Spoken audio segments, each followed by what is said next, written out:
حاسبوا أنفسكم قبل أن تحاسبوا أو كما قال عليه الصلاة والسلام۔ میرے محترم بزرگوں اور دوستوں، میرے بھائیوں اور نوجوان ساتھیوں،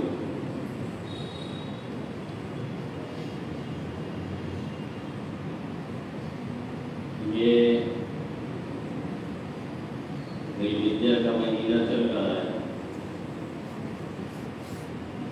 اور اس کی آج 29ویں تاریخ، اور اتفاق عمل یہ ہے کہ انگریزی تاریخ بھی وہی ہے۔ اس مہینے میں دونوں تاریخیں ساتھ ساتھ چلی اور آقا مدنی صلی اللہ علیہ وسلم کے دور سے لے کر کے ہجرت کے سال سے لے کر کے اب تک 1442 سال پورے ہو چکے ہیں۔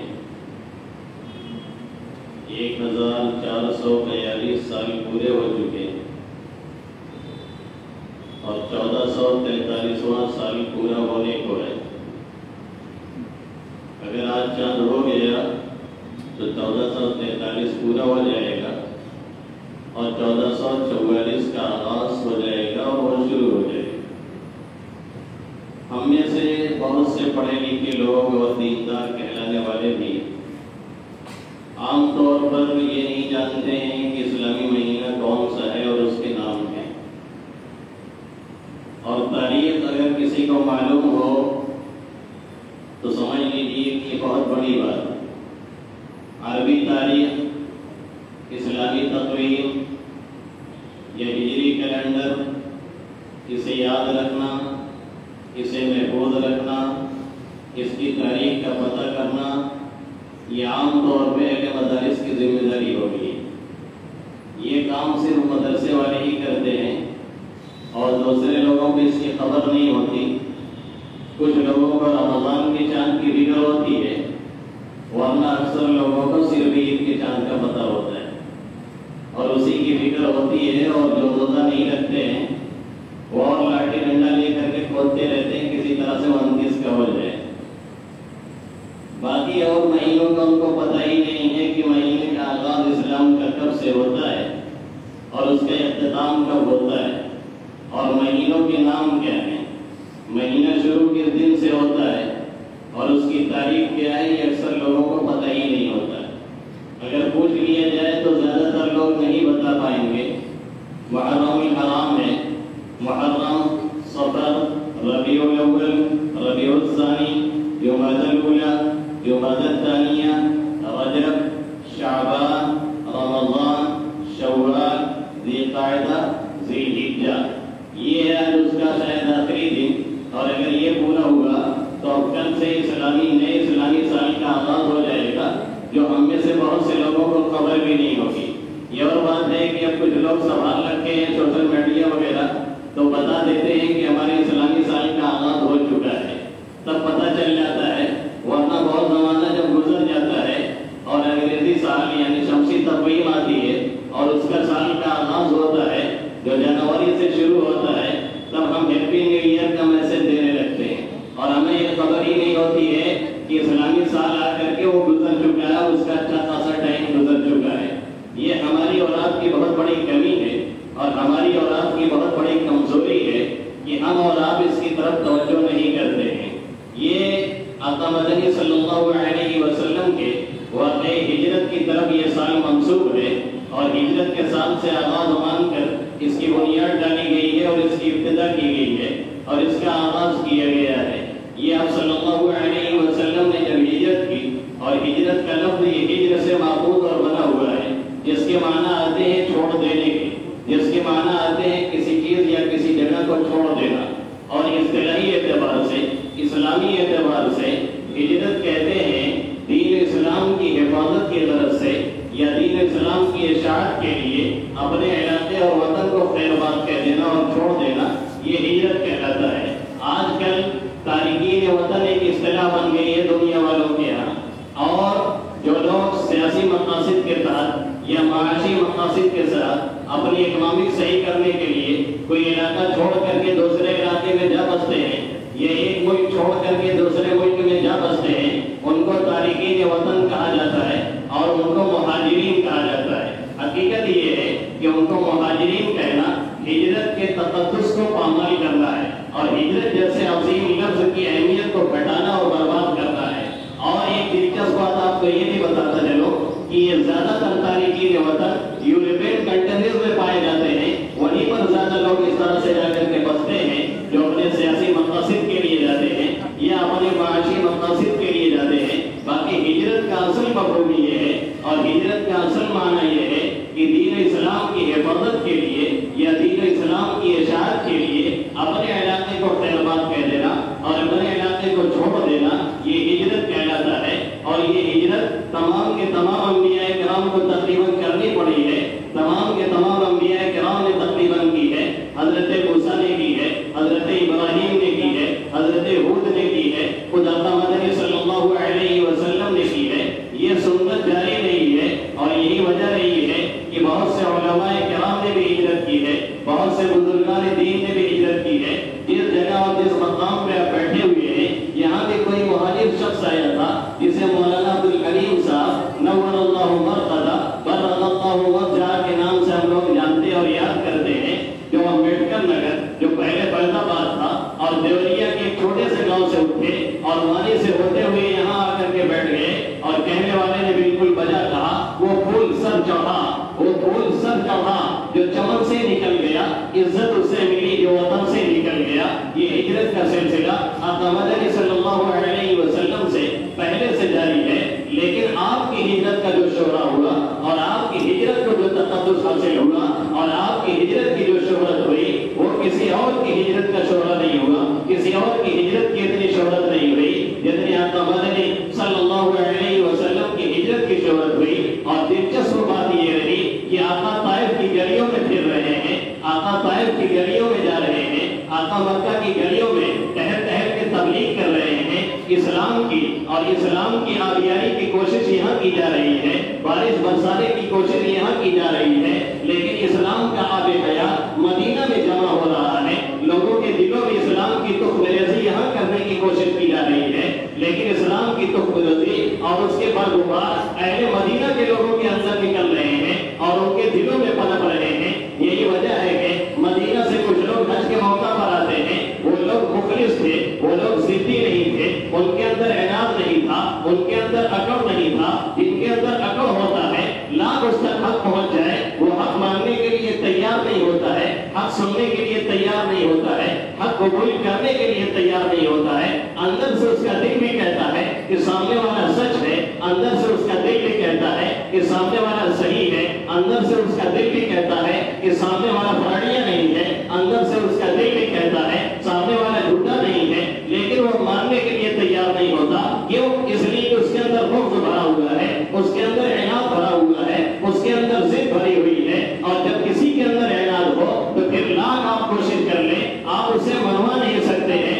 ایسے لوگوں کو منوانے کی فکر کرنا اپنے ٹائم کو ویسٹ کرنا اور بیکار کرنا ہے اور کوئی نتیجہ نکلنے والا نہیں ہے۔ وہی واقعہ یاد آیا، جیسے ایک صاحب تھے، بڑے بزرگ تھے اور ان کی بزرگی کا بڑا چرچا تھا، لیکن گھر والے کم مانتے ہیں اور خاص طور سے گھر والیاں کم مانتی ہیں لوگوں کو، عام طور پہ مانتی ہی نہیں۔ وہ ڈی ایم صاحبہ ہو منسٹر ہیں، آپ وزیر خارجہ ہیں، وہ وزیر داخلہ ہیں، وہ آپ کو کیوں کر قبول کریں؟ تو وہ سوچے کہ اپنی اہلیہ کو بھی منوایا جائے اور اس کو بھی بتایا جائے کہ واقعی ہم بزرگ ہیں، لیکن وہ ماننے کے لیے تیار ہی نہیں۔ جب ان کی بزرگی کا چرچا ہو تب وہ کہے کہ ایسے ایسے بزرگ تو ہم نے بہت دیکھے ہیں، یہ کوئی بزرگ ہیں، ان کے اندر کوئی بزرگی نہیں پائی جاتی ہے، اور اس طرح کی وہ ٹپڑی کر دے۔ ایک مرتبہ انہوں نے اللہ سے دعا کی کہ اللہ تعالیٰ ہمیں اڑنے کا چانس دیا جائے، ہمیں پر دے دیا جائے تاکہ ہم اڑیں اور اپنے گھر کے اوپر سے گزرے اور ہماری محترمہ بھی دیکھیں اور مان لیں کہ ہم بزرگ ہیں۔ اللہ نے یہ صلاحیت دے دی، انہوں نے اڑنا شروع کیا جنگل سے، اب پورے گاؤں کا چکر لگا رہے ہیں۔ اب گاؤں میں ہنگامہ شروع ہوا، دیکھیے فلاں شخص اڑ رہا ہے، دیکھیے فلاں شخص اڑ رہا ہے، اس کو بزرگی کہتے ہیں۔ اور عوام کی بیوقوفی کا تو پوچھنا ہی کیا ہے، اگر اسی کو بزرگی کہتے ہیں تو چیل کوا بھی فضا میں اڑتے ہیں، وہ بھی بزرگ ہو جائے، لیکن ہم لوگ یہی سب پاگل والا معیار بنا رکھے ہیں، بس ہم کسی کے پیچھے دوڑ پڑے یا کچھ بھی کر پڑے، ہمارا کوئی بھروسہ نہیں ہے۔ بہرحال وہ ٹہلتے رہے اور اپنے اہلیہ کے گھر سے بھی وہ کئی مرتبہ انہوں نے چکر مارا۔ جب زیادہ اور دیکھا کہ واقعی کوئی اڑ رہا ہے، تو جب ان کے شوہر واپس آئے، اڑ کر کے لوٹ کر کے آئے، تو ان کی اہلیہ نے کہا آپ کیا بزرگ ہیں؟ آج بزرگ ہم نے دیکھا۔ انہوں نے کہا کیسا بزرگ تھا؟ کہنے لگے وہ اڑ رہے تھے، ان کے اندر اڑنے کی صلاحیت ہے۔ بزرگ ایسا ہوتا ہے، آپ جیسا کوئی بزرگ ہے، لوگوں کو آپ سے بیوقوف بناتے ہیں، آپ الو بناتے ہیں، اپنی عبادت کا دکھاوا کرتے ہیں۔ انہوں نے کہا انسان اڑ سکتا ہے؟ کہا ارے پورے گاؤں والوں نے دیکھا۔ کہا آپ نے بھی دیکھا تھا؟ کہا ارے کیسی بات کرتے ہیں، ہم نے تو 3-4 مرتبہ دیکھا، ہمارے گھر سے کئی چکر اڑنے لگایا۔ اس کے بعد جب انہوں نے اطمینان کر لیا کہ ہاں انہیں یقین ہو گیا ہے کہ ہمیں اڑنے والا کوئی انسان ہی تھا، تب انہوں نے کہا ارے وہ ہم ہی تھے۔ کہنے لگے اچھا، تب ٹیڑے ٹیڑے اڑت رہا، معلوم اب گرے تب گرے اب گرے تب گرے، تو ان ہمارے تو بہانے ہزار ہے۔ جو ضدی ہوتا ہے، جو ارادی ہوتا ہے، وہ مان کر کے نہیں دیتا ہے۔ تو اہل مدینہ تشریف لائے مکہ میں حج کرنے کے لیے، ان کے اندر اراد نہیں، ان کے اندر ضد نہیں، ان کے اندر اکڑ نہیں، ان کا دل کینہ سینہ سے پاک ہے۔ نتیجہ یہ نکلا کہ جیسے ہی ایمان کی آواز ان کے کانوں میں پہنچی، آقا مدنی صلی اللہ علیہ وسلم کے کانوں سے دلوں تک کا فاصلہ کوئی دور نہیں تھا، فوراً انہوں نے ایمان قبول کیا اور اسلام قبول کیا۔ اور یہی نہیں بلکہ دعوت دی کہ آپ ہمارے یہاں تشریف لائیے، اور جو بھی آپ کے یہاں سے ہمارے یہاں آئیں گے ان کی حمایت، ان کی نصرت، ان کی مدد، ان کی حفاظت، یہ ہمارا اور آپ کا فریضہ ہوگی۔ ہمارے اور آپ کی طرف سے نہیں کوئی باہر آ کر کے بستا ہے، ہم اسے روپیہ کہتے ہیں، ہم اسے روپیہ کہہ کر کے پکارتے ہیں، ہم اسے گالیاں دیتے ہیں، ہم اسے سپورٹ نہیں کرتے ہیں، ہم اس کے ساتھ اسلامی رشتہ نہیں رکھتے ہیں،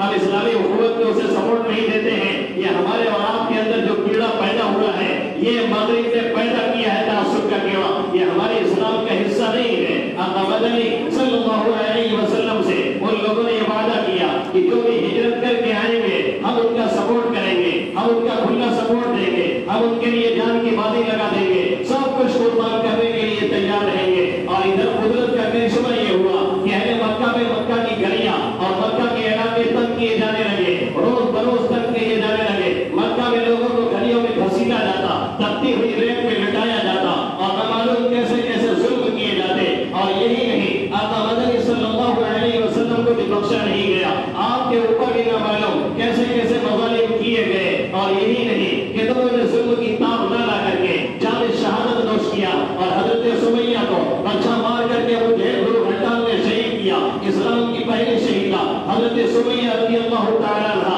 اسی حالت میں یہ حالت گزر رہی ہے، لیکن کوئی یہاں سے سفر نہیں کر رہا ہے، خود سے کوئی فیصلہ لے لے، یہ پاسبل نہیں ہے، خود سے کوئی فیصلہ لے لیا جائے، یہ ممکن نہیں ہے، دامن صبر کو چھوڑ دیا جائے، یہ ممکن نہیں ہے، استحکام میں کوئی کمی آ جائے، یہ ممکن نہیں ہے، پائے سماعت میں کوئی لغزش آ جائے، یہ ممکن نہیں ہے، جب تک کہ رب کا حکم نہ آ جائے۔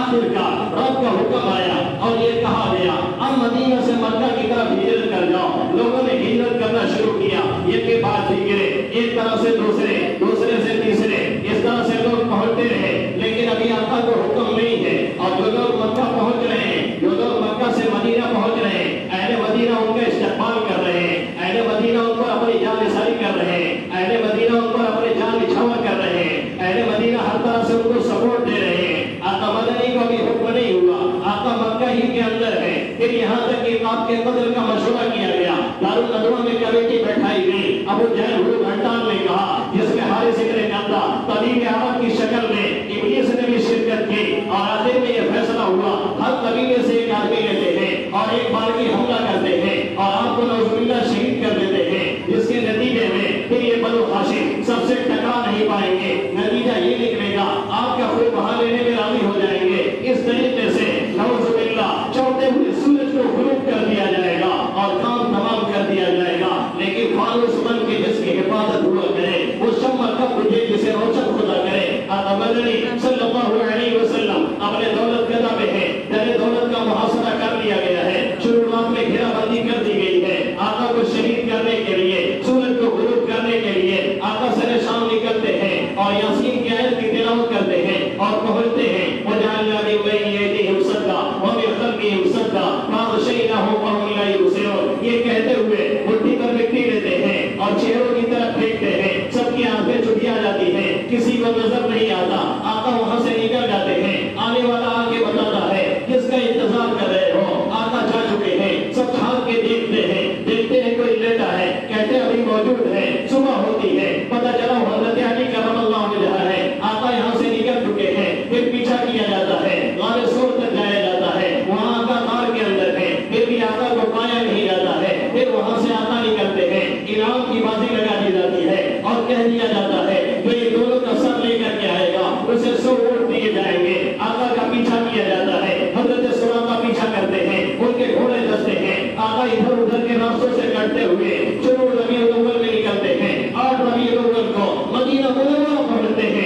آبادی کی طرف آ رہے تھے اور ظلم اور عدوان سے نکل کر کے ایک اچھے اسلامی ماحول میں آ رہے تھے، ان جگہ سے نکل کر کے جہاں سجدہ کرنا شروع تھا، ایسی جگہ میں اسلامی سلطنت میں آ رہے تھے جہاں ان اطمینان کے ساتھ آقا اور آقا کے حواریین کو سجدہ کرنے کی اجازت ہی نہیں، پورا تحفظ فراہم تھا، جہاں سے اسلام کی آبیاری ہونی تھی، جہاں سے اسلام کو پھیلایا جانا تھا، جہاں سے اسلام کو چمکنا تھا اور جہاں سے اسلام کے غلبہ اور ظہور کا آغاز ہونا تھا، کسی ہجرت کے ذریعے سے ان چیزوں کی بنیاد پڑتی تھی۔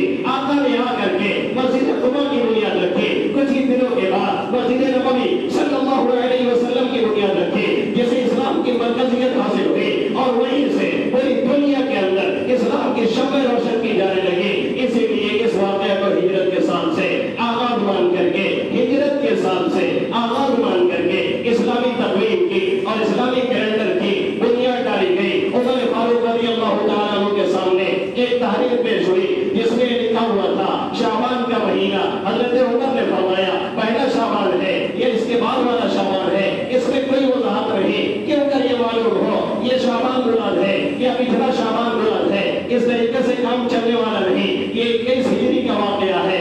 آپ نے مختلف اکابر صحابہ کرام کو جمع فرمایا اور مشورہ شروع ہوا۔ مشورہ یہ ہوا کہ کب سے سال کا آغاز مانا جائے، کس واقعے کی طرف منسوخ کیا جائے، کس واقعے کی طرف منسوخ کر کے آغاز مانا جائے اسلامی سال کا۔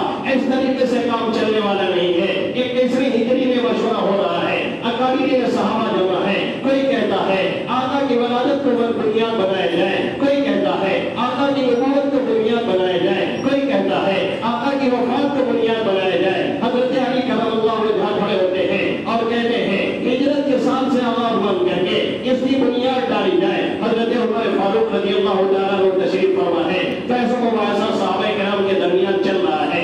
آپ نے فرمایا اگر ولادت اور شہادت کو مانا جائے یا اسی طریقے سے اگر آپ کے نبوت کے سال کو مانا جائے تو چونکہ اس میں تھوڑا سا اختلاف ہے، اس لیے آگے چل کر کے اختلاف رونما ہو سکتا ہے۔ اس واقعے میں اختلاف کی بنیاد بنانا کسی طرح مناسب نہیں ہے۔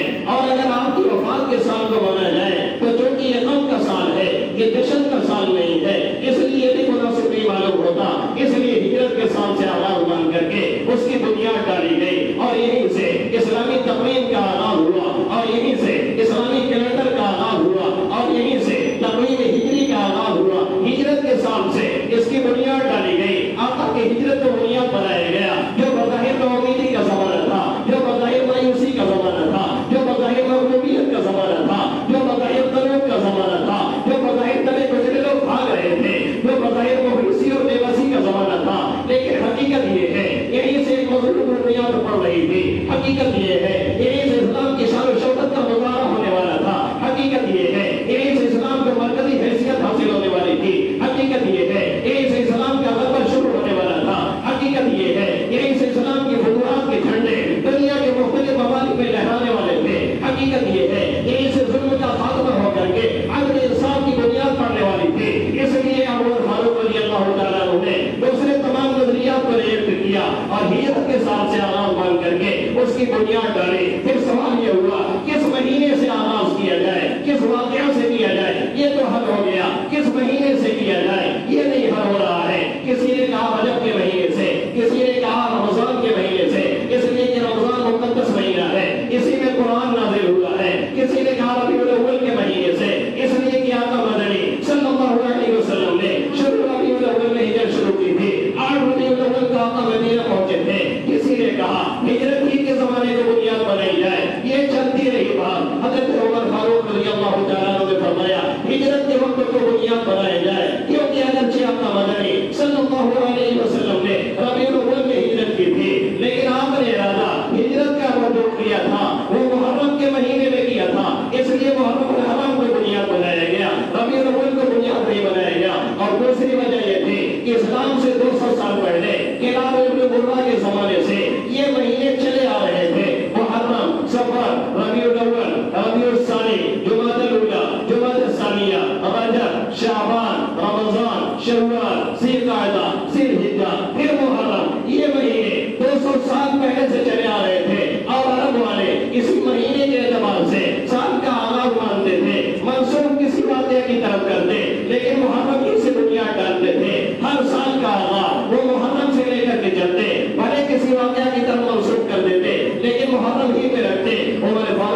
اللہ تعالیٰ نے فرمایا ہم بھی اسی پہ رہیں گے تاکہ ثابتہ نظام برقرار رہے. اور آقا نے چونکہ ارادہ محرم کے مہینے میں کیا تھا، اگر کہ ہجرت ربیع الاول میں کی تھی، اسی کو عمر فاروق نے اسی کو بنیاد بنایا اور کہا یہ کہ اس کو آغاز مانا جائے. محرم الحرام سے یہ مہینہ شروع ہوتا ہے.